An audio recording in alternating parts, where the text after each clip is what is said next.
નમસ્કાર વિદ્યાર્થી મિત્રો, લર્ન વિથ નિલેશમાં તમારું હાર્દિક સ્વાગત છે। વિદ્યાર્થી મિત્રો, આજે આપણે ધોરણ 10 વિષય ગણિત ગાલા અસાઇનમેન્ટ સોલ્યુશન 2022 એની અંદર પ્રશ્નપત્ર 5ના વિભાગ એ નું સંપૂર્ણ સોલ્યુશન જોઈશું। તો આ વિડીયો તમે પૂરેપૂરો જોજો અને આ જ વિભાગમાં પૂછેલા નાના પ્રશ્નો એ તમને 2 અથવા 3 માર્ક્સમાં મોટા પ્રશ્નો તરીકે પણ બોર્ડમાં આવી શકે છે, એટલે બધા દાખલાની રીત જોવી જરૂરી છે, જેથી કરીને તમને મોટા પ્રશ્નોમાં આ દાખલા પૂછાય તો પણ તમને આવડી જાય। આ વિડીયો તમને પસંદ આવે તો વિડીયોને લાઈક કરજો, તમારા મિત્રો સાથે શેર કરજો અને મારી ચેનલને સબસ્ક્રાઈબ કરી બાજુમાં આપેલા બેલ આઇકનને દબાવી દેજો, જેથી કરીને જ્યારે પણ હું આવા અગત્યના વિડીયો અપલોડ કરું તો તેનું નોટિફિકેશન સૌથી પહેલાં તમને મળી જાય। તો ચાલો પ્રશ્નપત્ર 5 વિભાગ એ શરૂ કરીએ। શરૂઆત છે કે નીચેના વિધાનો સાચા છે કે ખોટા તે જણાવો। એમાં પહેલો પ્રશ્ન છે કે 22 એ સમય સંખ્યા છે, તો આ વિધાન સાચું છે, કારણ કે સમય સંખ્યાની વ્યાખ્યા શું કહે છે કે P/Q। કોઈ પણ સંખ્યાને P/Q ના સ્વરૂપમાં તમે લખી શકતા હોય તો એ સંખ્યા સમય સંખ્યા છે, જ્યાં Q is not equal to 0, એટલે કે Q જે છે એ 0 ના હોવો જોઈએ। તો અહીંયા જે 22 છે એના છેદમાં 1 લખ્યો નથી, પણ હકીકતમાં એના છેદમાં 1 તો છે જ, એટલે કે 22/1 એટલે કે 22 એ સમય સંખ્યા છે। હવે આનાથી ઉલટું પૂછે કે √2 એ સમય સંખ્યા છે કે નહીં, તો √2 જે છે √3 હોય, √5 હોય, √7 હોય, એ બધી શું છે કે અસમય સંખ્યા છે, અસમય સંખ્યા છે, એટલે ધ્યાન રાખજો, જેનું કોઈ વર્ગમૂળ ના નીકળતું હોય એ બધી અસમય સંખ્યા છે। પરંતુ તમને √4 અથવા તો √9 પૂછે તો શું થાય કે √4 એટલે 2 થાય ને √9 એટલે 3 થાય, તો આ પાછી સમય સંખ્યા છે, પરંતુ વર્ગમૂળવાળી સમય સંખ્યા ના હોય, જેનું વર્ગમૂળ ના નીકળતું હોય એ બધી સમય સંખ્યા થશે નહીં, એટલે કે અસમય સંખ્યા થશે, જ્યારે આ બધી સમય સંખ્યા થઈ જશે। તો એનું ધ્યાન રાખજો। પ્રશ્ન બીજો છે કે જો દ્વિઘાત બહુપદી px બરાબર ax ઘન ત્રિઘાત બહુપદી છે bx² + cx + d ના બે શૂન્ય એટલે કે 0 હોય તો c = d = 0, તો આ વિધાન પણ સાચું છે કે જેના બંને શૂન્યો શૂન્ય હોય, એટલે કે બંને શૂન્ય છે એનો જવાબ 0 આવતો હોય તો જે અચળ પદો છે c અને d એ બંને શૂન્ય થવાના। આની પછીનું પ્રશ્નપત્ર 6 જે છે એની અંદર આ જ ખરું ખોટું તરીકે આપ્યું છે, જેમાં c = d = 10 આપીને બેઠા છે, પરંતુ અહીંયા તમે યાદ રાખજો કે કોઈ પણના બે ત્રિઘાત બહુપદી હોય અને એના બે શૂન્ય શૂન્ય હોય તો c = d = 0 થાય, 10 ના થાય, બરાબર। અહીંયા માટે આ વિધાન સાચું છે, પણ પ્રશ્નપત્ર 6 માટે આ જ વાક્યમાં અહીંયા 0 ની જગ્યાએ 10 લખીને આપેલું છે, એટલે એ વિધાન એ વખતે ખોટું પડશે। પ્રશ્ન ત્રીજો છે કે 1 1 1 2 2 2 3 3 3 આ સમાંતર શ્રેણી છે, તો આપણે ચેક કરવાનું કે તમને યાદ હોવું જોઈએ કે સમાંતર શ્રેણી જે છે એમાં જે સામાન્ય તફાવત d જે છે એ દરેક જગ્યાએ સમાન હોવો જોઈએ।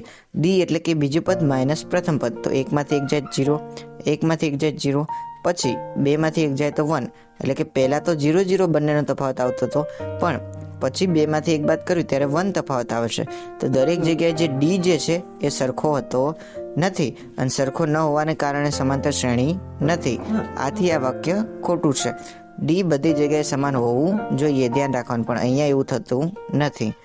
ચોથું, tan a બરાબર a હોય તો a બરાબર 90, એટલે કે a જે એટલે કે થીટા જે છે tan થીટા બરાબર 1 જવાબ આવતો હોય તો એ જે છે એટલે કે થીટા જે છે એ 90 ડિગ્રી હોય એવું આ લોકો કહે છે, તો એ વિધાન પણ ખોટું છે, કારણ કે tan થીટાની કિંમત 1 ક્યારે હોય કે જ્યારે 45° ખૂણો હોય ત્યારે tan 45 ની કિંમત 1 થાય છે, એવી જ રીતે cot 45 ની કિંમત પણ 1 જ થાય, પણ 90 જે છે એ ખોટું છે, કારણ કે tan a બરાબર શું થાય 90 ડિગ્રીનું લખીએ તો sin 90 / cos 90, તો cos 90 ની કિંમત શું છે તો sin 90 ની કિંમત 1 છે, પણ cos 90 ની 0 છે।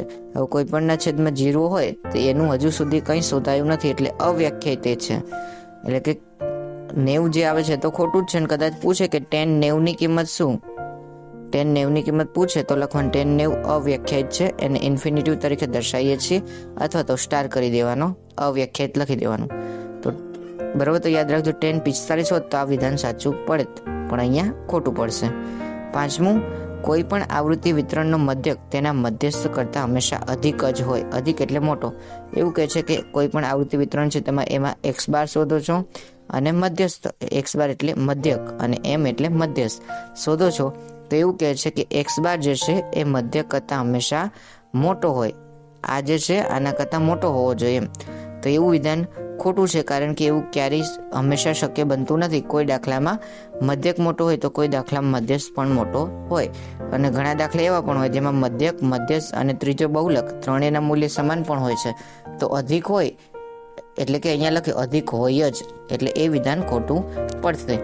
પરંતુ એવું પૂછી શકે કે કોઈ આવૃત્તિ વિતરણમાં મધ્યક, મધ્યસ્થ અને બહુલક ત્રણેયના માપ સમાન હોઈ શકે, તો હોઈ શકે, પણ એવું જરૂર નથી કે હંમેશા હોય જ. થોડો ઘણો પોઈન્ટમાં વધારે ઘટાડો કંઈ પણ હોય, પણ એવું પૂછી શકે હોઈ શકે એવી સંભાવના બતાવે તો એ વિધાન સાચું છે. પણ અહીંયા શું કીધું છે કે મધ્યક, મધ્યસ્થ એટલે કે x બાર જે છે એ એમ કરતાં મોટો છે, તો આવું કંઈ વિધાન શક્ય બને નહીં. હંમેશા કંઈ આવું થતું નથી. અમુક દાખલામાં થાય, અમુક દાખલામાં ના પણ થાય, એટલે એ વિધાન ખોટું.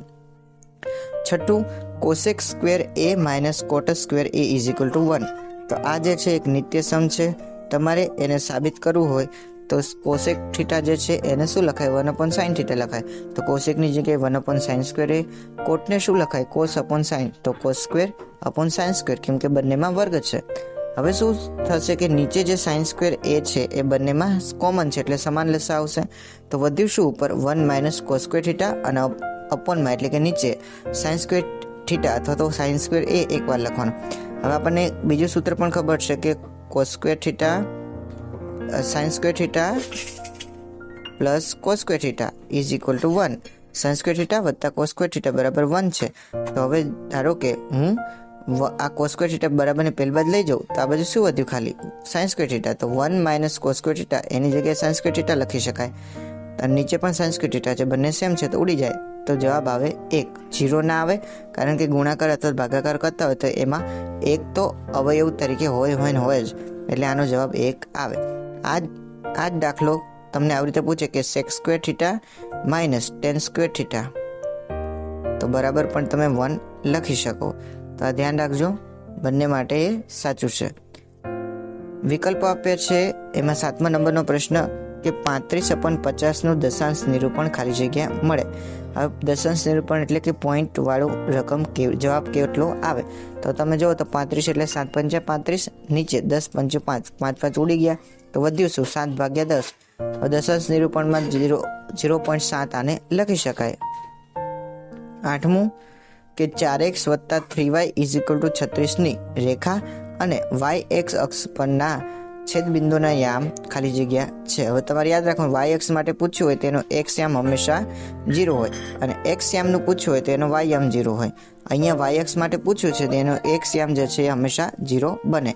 હવે આટલી વસ્તુ તમને ખબર પડે એટલે તમને બે ઓપ્શન તો ઓટોમેટિક નીકળી જાય કે જેમાં x યામ 0 ના આપેલું હોય એ બધા નીકળી જાય, એટલે કે C અને A નીકળી જાય. વધ્યા કયા? તો B અને D. હવે તમારે ચેક કરવાનું કે આ બંનેમાંથી કયું જે છે x અને y ની કિંમત તમે લો તો તમને આનું જવાબ મળે. એટલે કે x તરીકે તમે જે અહીંયા સાચો જવાબ છે તો તરીકે કરીને બતાવીએ કે સાચો જવાબ 0 અને 12 આવે છે, તો x તરીકે 0 લો અને y તરીકે 12 લઈને તમે ચેક કરો. જો જવાબ 36 આવતો હોય આટલાનો, એટલે કે આને જેટલો આવતો હોય તો સાચું છે. તો તમે જો 4x + 3y = 36 જે છે આપણે સાબિત કરવાનું છે. તો x બરાબર 0 લીધો તો 4 × 0, અને y બરાબર 12 લીધા તો 3 × 12, તો 12 × 36, અને 4 × 0 તો આખું 0 થઈ જાય, 12 × 36, અને આ બાજુ બી 36 આપેલા છે, એટલે એ વિધાન સાચું છે. બરાબર. તો તમારે ઓપ્શન કયો સિલેક્ટ કરવાનો? D, 0 અને 12 વાળો, કેમ કે x યામ તો હંમેશા એનો 0 હોય. એવી જ રીતે જો ધારો કે y અક્ષ માટે પૂછ્યું હોત તો તમારે યાદ રાખવાનું, y અક્ષ માટે પૂછ્યું છે એટલે x યામ તો 0 જ છે, પણ x અક્ષ માટે પૂછ્યું હોય તો એનો y યામ પણ 0 થઈ જાય. હવે y યામ 0 થાય તો તમારે વિચારવું પડે તો C ઓપ્શન આવે, કેમ કે આની અંદર તો 4 × 3 = 12 જ થાય, પણ આ જો x તરીકે તમે 9 લો તો 4 × 9 = 36, અને આ તો 0 થઈ જવાનું. બરાબર. તો આ દાખલો વાય એક્સ માટે પૂછ્યો હોય તો સી જવાબ આવે, સોરી એક્સ અક્ષ માટે પૂછ્યો હોય તો સી જવાબ આવે, અને વાય એક્સ માટે પૂછ્યો છે એટલે ડી જવાબ આવે છે. થોડુંક ધ્યાન રાખજો. 9મું છે કે જો x બરાબર 1 તો 4/x વત્તા x બરાબર 1 અને 4/x વત્તા 3/y ઇઝ ઇક્વલ ટુ 5 હોય તો y બરાબર કેટલા? કશું જ નથી કરવાનું. આ જે સમીકરણ છે એની અંદર x ની જગ્યાએ 1 મૂકવાનો છે. તો આ સમીકરણ લખી દીધું, એમાં x ની જગ્યાએ 1 મૂક્યો છે, બાકી એમનું એમ. હવે તમે જુઓ તો આનો ચોકડી ગુણાકાર કર્યો 4y અને 3 × 3, નીચે y × y is equal to 5. હવે આ જે y છે એ પેલી બાજુ જતો રહેશે, 5 સાથે ગુણાઈ જશે. તો શું લખું? 4y વત્તા 3 ઇઝ ઇક્વલ ટુ 5y. હવે જો મેં આ જ રકમ આવી રીતે લખી છે, 5y બરાબર 4y પ્લસ 3. હવે હું શું કરું છું, 4y જે છે બરાબરની આ બાજુ લાવી દઉં એટલે માઇનસ થઈ જાય. તો 5y માઇનસ 4y બરાબર 3. 5y માંથી 4y જતા રહે તો 1y વધે, એટલે કે y ઇઝ ઇક્વલ ટુ 3, જે આનો જવાબ છે. y ની કિંમત માગી છે, જે અહીંયા લખીશું 3. એની પછી 10મા નંબરનો દાખલો કે દ્વિઘાત સમીકરણ x + 2 અને x - 5 બરાબર 0 માટે વિવેચકની કિંમત ખાલી જગ્યા થાય. તો અહીંયા જે તમને આપ્યું છે એ બંને અવયવોના સ્વરૂપમાં આપ્યું છે. તમારે એને વિસ્તરણ કરીને છૂટા પાડવા પડશે અને પછી તમારે વિવેચકની કિંમત શોધવી પડશે. પણ તમને MCQમાં ડાયરેક્ટ પણ પૂછી શકે કે વિવેચકની કિંમત શોધવાનું સૂત્ર શું છે? તો વિવેચક અથવા તો ડેલ્ટા લેવાય અથવા તો ડી એનો સંકેત છે, જેનું સૂત્ર છે b² - 4ac. તો કેવી રીતે શોધીશું? સૌથી પહેલા x + 2 અને x - 5 બરાબર 0 આપેલું હતું. હવે શું કરવાનું કે બંનેનો ગુણાકાર, x નો આની સાથે, ફરીથી x નો આની સાથે, પછી 2 નો આની સાથે અને પછી 2 નો આની સાથે. તો કરીએ તો શું થશે? x ગુણ્યા 1 x એટલે x² થઈ ગયો. હવે x ગુણ્યા -5 એટલે -5x થઈ જાય. હવે 2x અને અહીંયા 2 × 5 = 10 એટલે -10, માઇનસ છે એટલે. હવે આટલું આવી જાય પછી શું કરવાનું? તો -5x અને વત્તા 2x કેટલા ભેગા થાય? ના આવડતું હોય તો માઇનસ લીટી કરો 5 વખત અને પ્લસ 2 લીટી કરવાની, એટલે પ્લસ થઈ ગયા 2 લીટી. વધ્યા કેટલા? તો માઇનસમાં 3 વાળા, તો -3x વધ્યા. તો તમે એ રીતે ગણી શકો. અને -10 તો છે એમના એમ. હવે તમને આજે છે દ્વિઘાત સમીકરણ મળ્યું, x² - 3x - 10 વાળું. હવે આની આગળ જે છે એનો સહગુણક થાય અને આ પણ c છે. તો અહીંયા કશું સહગુણક તરીકે કશું નથી આપેલું, એનો મતલબ a બરાબર 1, b બરાબર -3 આખા નિશાન સાથે લેવાનું અને c બરાબર -10.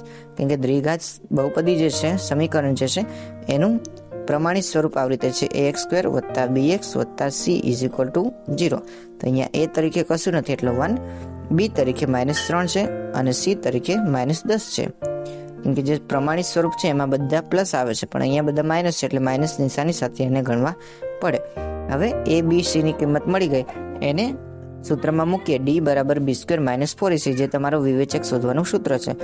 b એટલે -3 મૂકીશું, -3² -4, a ની જગ્યાએ 1, c ની જગ્યાએ પાછા -10.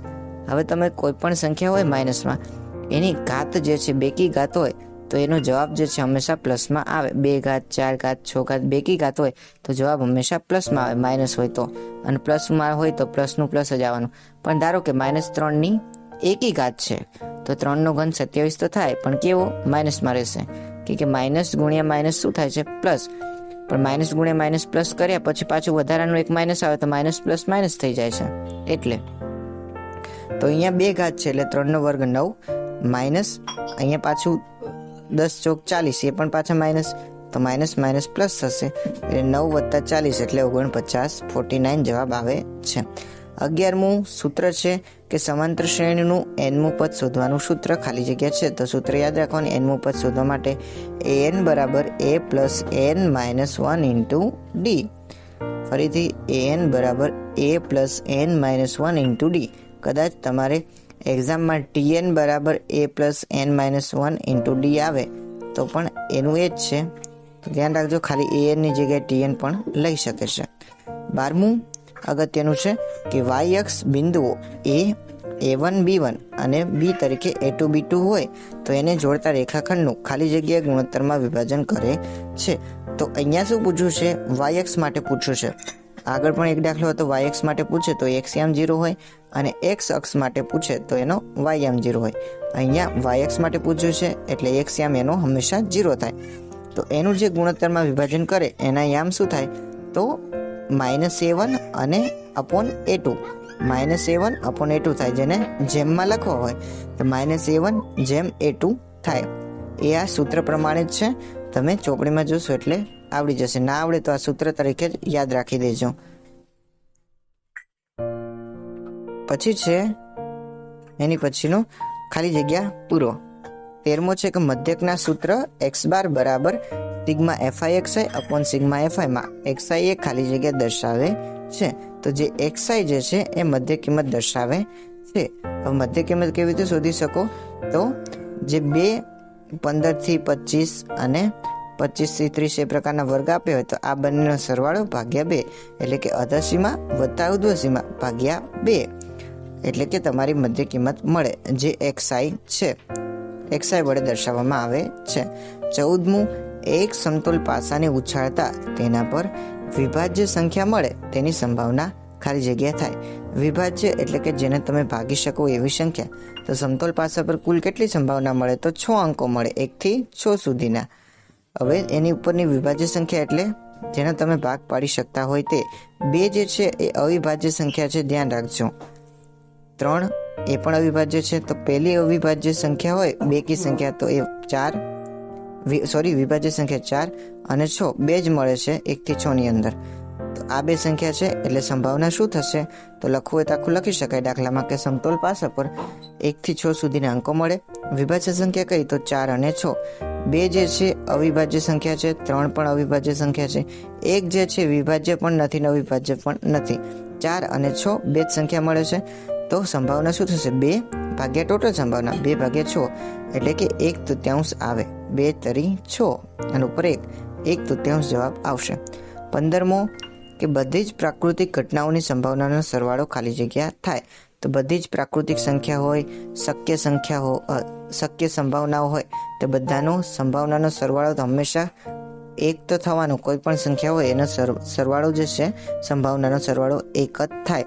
શક્ય ઘટના હોય તો એની પણ સંભાવના 1, અશક્ય ઘટના હોય તો એની સંભાવના 0. તો યાદ રાખવાનું, શક્ય ઘટના, પ્રાકૃતિક ઘટના બધું 1, પણ અશક્ય ઘટના હોય તો એની સંભાવના જે છે 0 થાય. સૂર્ય જે છે પૂર્વમાં ઉગે એની સંભાવના 1 છે, પણ સૂર્ય પશ્ચિમમાં ઉગે તો એ સંભાવના છે જ નહીં, શક્ય જ નથી, અશક્ય ઘટના છે, એની સંભાવના 0 થાય. 16મું કે લીપ વર્ષમાં જુલાઈ માસમાં 5 રવિવાર આવે તેની સંભાવના ખાલી જગ્યા છે. તો તમારે સૌથી પહેલા ગણવું પડે કે જુલાઈ મહિનામાં કેટલા દિવસો આવે. બીજું કશું જ નથી કરવાનું. લીપ વર્ષ હોય તો તમારે યાદ રાખવાનું ખાલી ફેબ્રુઆરી મહિનો, લીપ વર્ષમાં ફેબ્રુઆરી મહિનો હોય તેમાં જ 29 દિવસ હોય. એની સિવાય બીજા મહિના જે છે એ તો સેમ ટુ સેમ જેવા સામાન્ય વર્ષમાં હોય એવા જ હોય. લીપ વર્ષમાં ખાલી ફેબ્રુઆરીનું જ જોવાનું. અહીંયા તો જુલાઈ માસનું પૂછ્યું છે એટલે લીપ વર્ષ આપ્યું હોય કે ના આપ્યું એનાથી કોઈ ફરક પડવાનો નથી. હવે જુલાઈ માસ છે એની અંદર 31 દિવસો હોય. તમે જે મુઠ્ઠીવાળો એટલે ઉપરનો જે વેઢાવાળો ભાગ છે તમારા, અહીંયાથી તમે જાન્યુઆરી ફેબ્રુઆરી ગણી શકો. જે ઉપરનો ઉપસેલો ભાગ હોય એ આંગળીઓનો ઉપસેલો જે ભાગ છે તેને ત્યાંથી શરૂઆત કરવાની જાન્યુઆરી, એને 31 દિવસો ગણવાના, અને જે ખાડાવાળો ભાગ હોય એને 30 દિવસ ગણવાના. અને સામાન્ય વર્ષમાં જે ફેબ્રુઆરી છે એના 28 ગણવાના, અને લીપ વર્ષ હોય તો ફેબ્રુઆરીની અંદર જ 29 ગણવાના. તેવી રીતે તમે ગણશો તો જુલાઈની અંદર 31 દિવસો થશે. હવે 31 દિવસોમાં કેટલા રવિવાર આવે એવું કંઈ એ બીજું કંઈ તમારે વિચારવાનું નહીં. અઠવાડિયાના કેટલા દિવસ હોય તો 7. જે પણ પૂછ્યું જેટલા દિવસો હોય એને 7 વડે ભાગી દેવાના. તો 7 ચોક 28 વધ્યા કેટલા? તો 3. 28 પછી 29, 30 ને 31 એટલે 3 વધે. જે અહીંયા વધે છે એ તમારો જવાબ છે. તો 3 જે છે દિવસો વધે છે એટલે કે વધારાના દિવસો. સંભાવના તમારે આ રીતે સૂત્ર યાદ રાખવાનું. દરેક દાખલો એક તો આવો આવશે જ કે વધારાના દિવસો ભાગ્યા અઠવાડિયાના દિવસો. તો વધારાના દિવસો કેટલા છે? 3. અને અઠવાડિયાના કેટલા દિવસો હોય? 7, જેના વડે આપણે ભાગ્યું છે. 3 ભાગ્યા 7 તમે ભાગાકારની અંદર જ તમને જવાબ મળે છે 7 જે છે અને 3. તો ઉપર શું લખવાનું? વધારાના દિવસો, અને હંમેશા નીચે 7 જ આવે. કેમ કે દિવસો કેટલા છે અઠવાડિયાના? તો 7. તો અઠવાડિયાના દિવસો નીચે અને વધારાના દિવસો ઉપર, એટલે 3/7 જવાબ આવે. 17મું છે કે જો આલ્ફા અને બીટા એ બહુપદી px બરાબર 8x² - 3x - 5 ના શૂન્ય હોય તો 1/α વત્તા 1/β ખાલી જગ્યા થાય. આ દરેક એક્ઝામમાં પૂછાય છે અને દરેક પ્રશ્નપત્રમાં આ દાખલો છે. તો તમારે યાદ રાખવાનું મોટા દાખલામાં પણ આવી શકે છે. કશું જ નથી કરવાની. આ બહુપદી લખો, એમાં a b c ના મૂલ્ય લખો. તો અહીંયા a બરાબર 8, b બરાબર -3 અને c બરાબર -5 છે, જે અહીંયા લખેલા છે. હવે તમારે 1/α અને 1/β શોધવું છે. એ બહુ સિમ્પલ છે. એના માટે તમને શૂન્યનો સરવાળો આલ્ફા પ્લસ બીટા, એનું સૂત્ર છે -b/a. માઇનસ સૂત્રનું છે અને b તરીકે પણ માઇનસ છે, એટલે -+3 અને નીચે a તરીકે 8 મૂક્યા છે, એટલે 3/8 આવ્યું. શૂન્યનો ગુણાકાર આલ્ફા ઇન્ટુ બીટા, એનું સૂત્ર છે c/a. c તરીકે -5, a તરીકે 8, તો આ તો માઇનસમાં જવાબ રહેશે -5/8. હવે જે શૂન્યનો સરવાળો ગુણાકારના સૂત્ર મળ્યા છે, બસ એનો જ ઉપયોગ કરવાનો છે. તમને જવાબ અહીંયા ડાયરેક્ટ આવી જાય એવો છે. તો 1/α વત્તા 1/β જે છે એનું તમે સાદુરૂપ આપો, એટલે કે ચોકડી ગુણાકાર કરો તો બીટા વત્તા આલ્ફા થાય, અને નીચે આલ્ફા ઇન્ટુ બીટા. હવે આલ્ફા પ્લસ બીટા જે છે એને આવી રીતે, બીટા પ્લસ આલ્ફા છે એને આવી રીતે લખી શકાય, કેમ કે પ્લસ છે. આલ્ફા પ્લસ બીટા લખ્યો, નીચે આલ્ફા ઇન્ટુ બીટા. હવે તમે બંનેની કિંમત શોધીને બેઠા છો. આલ્ફા પ્લસ બીટા અને આલ્ફા ઇન્ટુ બીટા, એટલે કે ગુણાકાર અને સરવાળાની કિંમત સરવાળાની કિંમત 3/8 અને ગુણાકારની કિંમત -5/8 હતી. હવે આપણે એ જ કિંમતો અહીંયા મૂકેલી છે. તો તમે જોઈ શકો છો, alpha plus beta upon alpha બીટામાં 3/8 અપોન -5/8. હવે જે નીચેના આઠોડો કપાઈ જાય છે, તો વધ્યું શું? 3/-5, અથવા તો -3/5 તમે લખી શકો. માઇનસ હોય તો તમે આને ઉપર માઇનસ લખી શકો, વચ્ચે માઇનસ લખી શકો, અને નીચે માઇનસ લો હોય તો ઉપર પણ લખી શકો, વચ્ચે પણ લખી શકો, પણ કોઈ પણ જગ્યાએ એકવાર લખી શકાય. એની પછી 18મા નંબરનો ક્વેશ્ચન છે, સૂત્ર પ્રમાણે જ છે, સૂત્રના આધારે ગણી શકો એવો, કે પ્રથમ n પ્રાકૃતિક સંખ્યાઓનો સરવાળો ખાલી જગ્યા થાય. તો પ્રાકૃતિક સંખ્યાઓ n જે છે એનો સરવાળો શોધવાનું સૂત્ર છે n × n+1 ભાગ્યા 2. સૂત્ર યાદ રાખજો, n × n+1 ભાગ્યા 2. હવે આગળના પ્રશ્નો છે કે એક શબ્દ અથવા તો વાક્યમાં જવાબ આપો. એમાં 19 નંબરનું છે કે ચક્રીય ચતુષ્કોણ XYZW માં ખૂણો x જેમ ખૂણો z બરાબર 7/8 હોય તો ખૂણો z શોધો. તો કશું જ નથી, બહુ સિમ્પલમાં સિમ્પલ છે. ચક્રીય ચતુષ્કોણ, આપણે એક ચતુષ્કોણ દોરી દીધો XYZW. તમારે ધ્યાન રાખવાનું, લાઇન ટુ લાઇન જ નામ આપવાના. હવે શું કીધું છે, જે x જે છે ખૂણો x જેમ ખૂણો z 7/8 છે. તમને એક વસ્તુ ખબર હોય છે કે આની અંદર સામસામેના ખૂણા જે છે 180 થતા હોય. હવે તમારે થોડું ધારી લેવાનું, જ્યારે પણ જેમ આવે ત્યારે એની જે સંખ્યા હોય એને x સાથે ગુણીને ધારી લેવાના. તો ખૂણો x બરાબર 7x અને ખૂણો z 8 આપેલો છે એને 8x બનાવી દેવાના. હવે શું થાય, આપણને ખબર છે કે ખૂણો x અને ખૂણો z સામસામેના ખૂણા જે છે 180 થવાના, બંનેનો સરવાળો. તો ખૂણો x વત્તા ખૂણો z બરાબર 180. આપણે એની કિંમત શું લખીશું? 7x વત્તા 8x બરાબર 180. બંને ભેગા થાય તો 15x બરાબર 180. 180 ભાગ્યા તમે 15 કરશો તો x બરાબર 12 આવશે. x ની કિંમત 12 મળી ગઈ. તો હવે તમે ખૂણો x અને ખૂણો z શોધી શકો. x શોધવો હોય, તમને પૂછ્યો છે z, પણ x શોધવાનું કીધું હોય તો x તરીકે ખૂણો x બરાબર 7x છે, તો x ની જગ્યાએ તમે 12 મૂકી દો, 7 × 12 એટલે 12 × 84, અને તમને z પૂછ્યો છે તો 8x એટલે કે 12 × 8 કરવાના. તો 12 × 8 96, જે તમારો આન્સર છે. એની પછી 20મા નંબરનો દાખલો કે જે સમઘનનું ઘનફળ 1728 હોય, સેમી ઘન હોય, તો તેના ધારની લંબાઈ શોધો. હવે સમઘન છે તો દરેક બાજુના માપ સરખા હોય, એટલે લંબાઈ, પહોળાઈ, ઊંચાઈ બધી સરખી હોય, તો એનું ઘનફળનું સૂત્ર શું થાય? એનો ઘન, એટલે કે કોઈ પણ એક ધાર અથવા તો બાજુનો ઘન. ઘનફળ આપ્યું છે 1728, એનો ઘન. હવે તમને બધાના ઘન તો યાદ ના હોય, પણ 1 થી 10 સુધીના ઘન તમારે યાદ રાખવા જોઈએ, જેથી તમને પાછળનો આંકડો કયો છે એની ખ્યાલ આવે. હવે તમે જુઓ તો 1728 શું છે? તો 1000 કરતાં વધારે છે, પણ 20ના ઘન કરતાં વધારે ના જ હોઈ શકે, કેમ કે 20ના ઘનમાં જુઓ તમે તો આઠોડો આવે છે, 2નો ઘન 8 અને પાછળના 3 મીંડા મૂકવા પડે, તો એટલે એ 8000 થઈ જાય. તો 20ના ઘન કરતાં તો નાનો છે, પણ 10ના ઘન કરતાં મોટો છે, તો કેટલે આવતો હશે? પાછળનો અંક તમે જુઓ દરેકની અંદર, તો કોઈ પણ અંક જે છે, આજે મેં ઘન લખ્યા છે, તમે યાદ રાખવાના છે, તમારે તૈયાર પણ કરવાના છે, તો જ તમને આવું ફાવશે. તો પાછળનો જે છે અંક કોઈનામાં રિપીટ થતો નથી, દરેકની અંદર અલગ અલગ અંક આવે છે. હવે તમે અહીંયા જુઓ તો પાછળનો આઠડો છે, એટલે પાછળનો અંક જે છે આમાં આઠડો છે, તો આઠડો કોનામાં જવાબ આવે? બગડામાં. તો બગડો પાછળનો અંક આવે.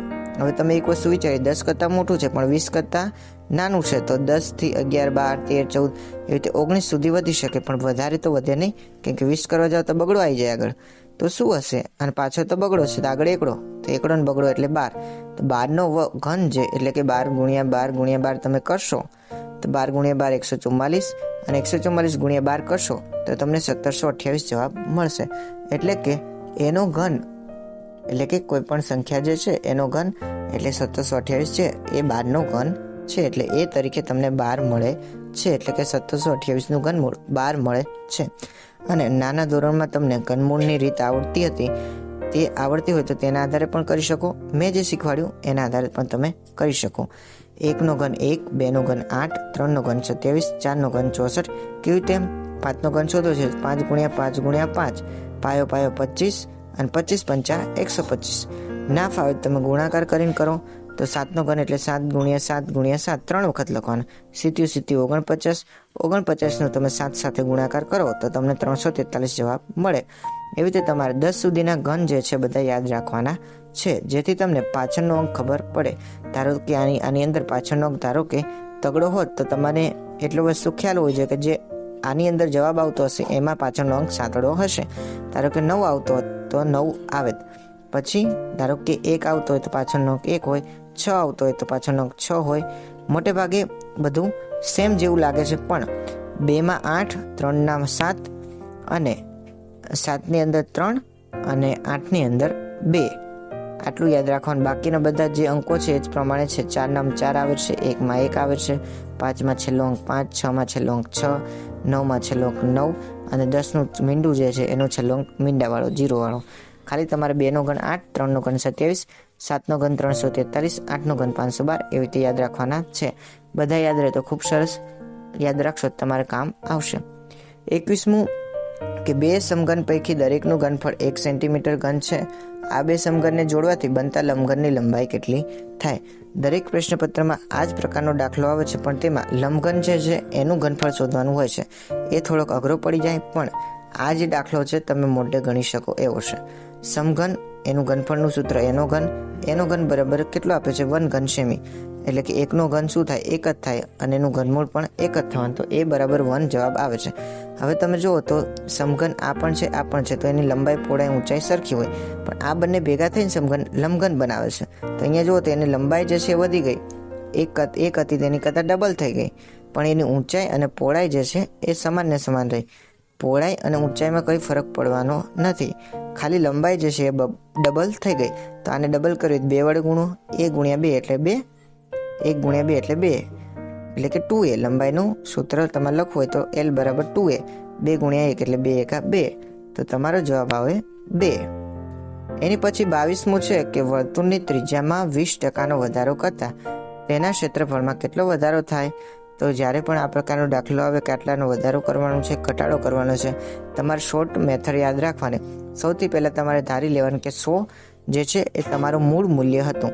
વર્તુળની ત્રિજ્યા ધારો કે તમારે પહેલાં 100 હતી, એમાં કેટલાનો વધારો થાય? તો 100 + વધારો એટલે 100 + 20, 120નો વધારો થયો.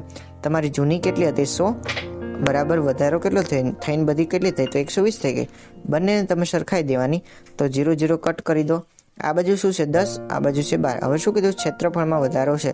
ક્ષેત્રફળમાં વધારો કે તો તમારે બંને બાજુ વર્ગ કરી દેવાનો. તો આ બાજુ 10નો વર્ગ, આ બાજુ 12નો વર્ગ. 10નો વર્ગ થાય 100, 12નો વર્ગ થાય 144. હવે જે મોટું હોય એમાંથી બાદ કરી દેવાનું. તો 144 મોટા છે, એમાંથી નાનું જે છે એને બાદ કરી દેવી. તો 144માંથી 100 બાદ કરી દઈએ તો વધ્યા 44, એટલા ટકાનો વધારો થાય. બસ તમારે એટલું યાદ રાખવાનું છે. પાછો અગત્યનો દાખલો 23મો, અને આકૃતિ ઉપરથી જોઈને ખબર પડી એવો કે pxના શૂન્યોની સંખ્યા ખાલી જગ્યા છે. તો px એટલે x જે આપ્યો છે એને xની લાઈન જોવાની. xની લાઈન જે છે એ આ જે આલેખ છે એને કઈ જગ્યાએ છેદે છે અને કેટલી વાર છેદે? તો એક જ જગ્યાએ છેદે છે, તો જવાબ 1 આવશે. પણ આ જ વસ્તુ y માટે પૂછ્યું હોય તો y પણ કેટલી વાર છેદે છે? ફક્ત એક જ વાર, તો એમાં પણ જવાબ 1 આવે. પણ આ જ આકૃતિ હું આવી રીતે બદલી નાખું, આવી રીતે દોરું છું, તો x અક્ષ અહીંયા છે, y અક્ષ અહીંયા છે. હવે પૂછે કે હવે આ જે આલેખ જે છે એ x અક્ષને કેટલી વાર છેદે થશે? તો px ના શૂન્યોની સંખ્યા કેટલી? તો 1 2 3 4. તમારે ધ્યાન રાખવાનું, જેટલી વાર એક્સ અક્ષની લાઈનને અડે આ જે આલેખ હોય એ જેટલી વાર ટચ કરે એટલા શૂન્યો થાય. અહીંયા 1 છે. 24મો અને છેલ્લો પ્રશ્ન કે 14 સેન્ટીમીટર ત્રિજ્યાવાળા વર્તુળને અંતર્ગત ચોરસનું ક્ષેત્રફળ શોધો. હવે આવો અગત્યનો દાખલો છે, મોટા પ્રશ્નમાં આવી શકે. 14 સેન્ટીમીટર ત્રિજ્યા એટલે કે r બરાબર 14 સેન્ટીમીટર આપેલું છે. હવે ત્રિજ્યાવાળા વર્તુળ એટલે એક વર્તુળ આપણે દોર્યું, એની અંદર ચોરસ છે. હવે ચોરસ જે છે એની ત્રિજ્યા આપેલી છે. કોઈ વર્તુળ હોય તો એની ત્રિજ્યા એટલે કેટલી થાય? વ્યાસ જે છે એનો ડબલ થાય ત્રિજ્યાનો.